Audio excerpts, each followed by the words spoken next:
अस्सलामुअलैकुम everyone, this is Jawaria where you watching screen reviews. और screen reviews में आज हम रिएक्शन रिव्यू करने वाले हैं इंडियन आइडल सीजन 15 की एपिसोड 17 की एक परफॉर्मेंस का। और जनाब इसमें पपुन एज अ गेस्ट आए हुए थे और पपुन के साथ इन्होंने कोलैबोरेशन करा है स्नेहा का।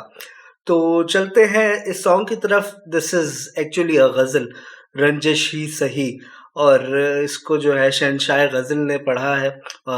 उनकी जो अदायगी है, उनका जो स्टाइल है, आई डोंट थिंक कि उसको कोई मैच कर सकता है। But still let's watch and let's listen to this कि इन्होंने किस तरह का गाया।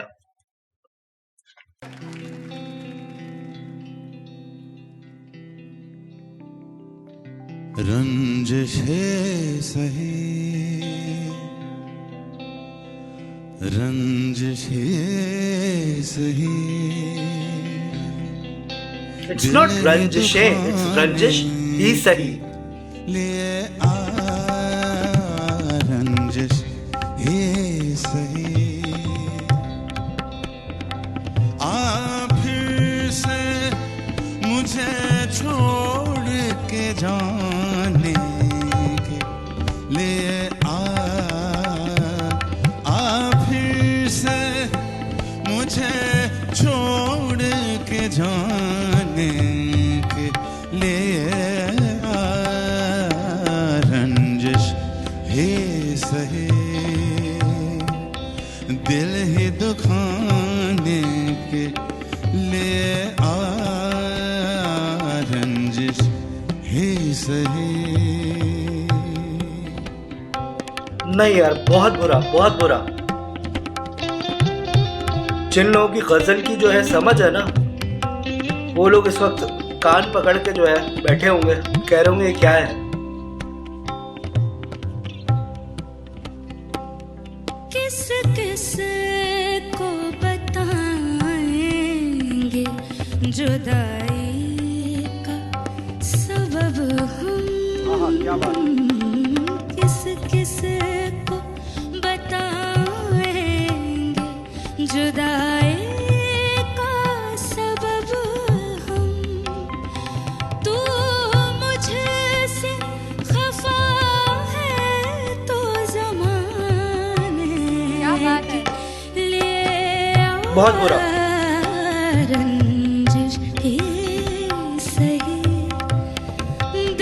ये भी रंजिशें कह रही हैं।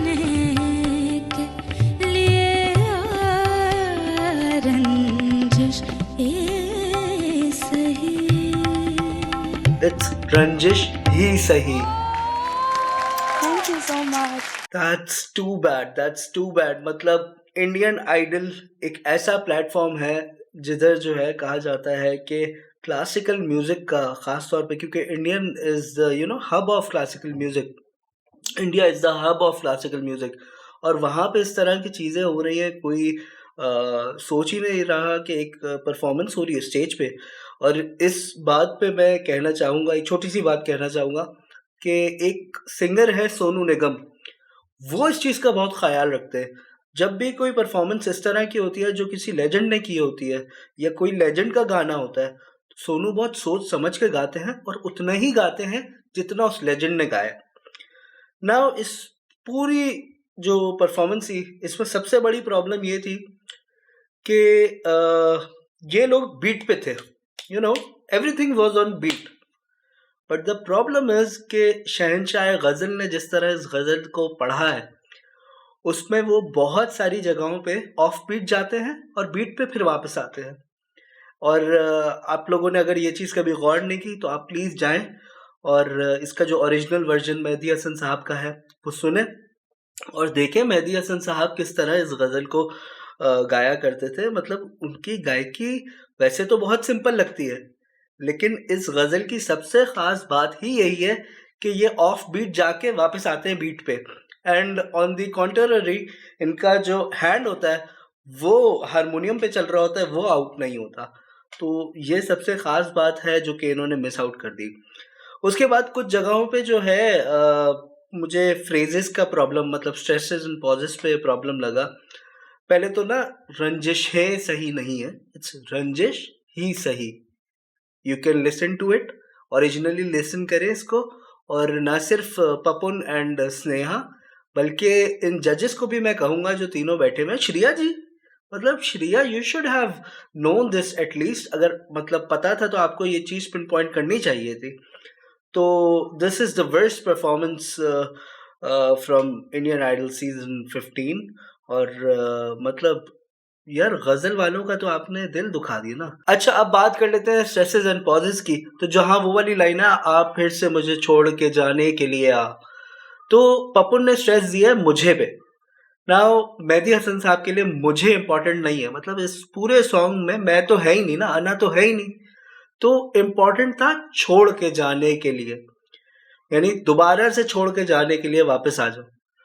तो पपुन को या तो ये बात पता नहीं थी या फिर इस जो है गजल पे गौर नहीं किया इन लोगों ने, आई डोंट नो कि ऐसा क्यों हुआ। अच्छा, इसी तरह स्नेहा की भी एक जगह इस तरह की गलती आई, वाली लाइन है ना, किस किस को बताएंगे जुदाई का सबब हम, तो वहाँ किस किस को इम्पोर्टेंट है और जुदाई या उसका जो सबब है वो इम्पोर्टेंट नहीं है। ज़्यादा इम्पोर्टेंट क्या है कि किस किस को बताएंगे, इतने सारे लोग हैं, किस किस से मुंह छुपाते फिरेंगे। हमने जिस जिसको अपनी दास्तान सुनाई है मोहब्बत की, तो इतने सारे लोग हैं, उनमें हम किस किस को अपनी कहानी बताते जाएंगे, तो वहाँ किस किस को ज़्यादा इम्पोर्टेंट है।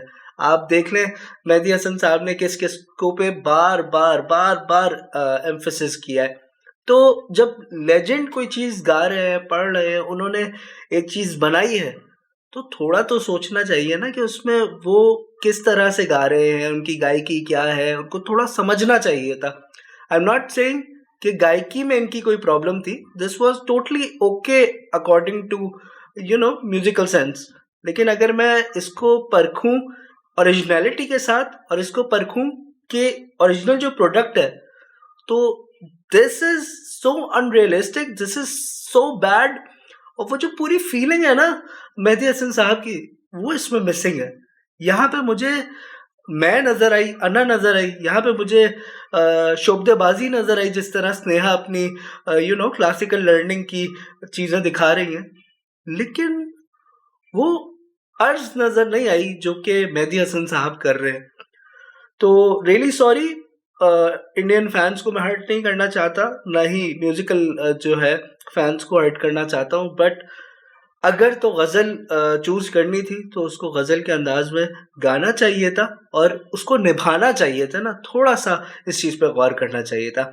आज की इस वीडियो से इजाज़त चाहूँगा, फिर मुलाकात होगी एक और अच्छी सी वीडियो के साथ। तब तक के लिए अपना बहुत सारा ख्याल रखिएगा। जाने से पहले कहना चाहूँगा चैनल स्ट्रीट रिव्यूज़ को सब्सक्राइब करना बिल्कुल मत भूलिएगा। टिल नेक्स्ट वीडियो, अल्लाह हाफिज़।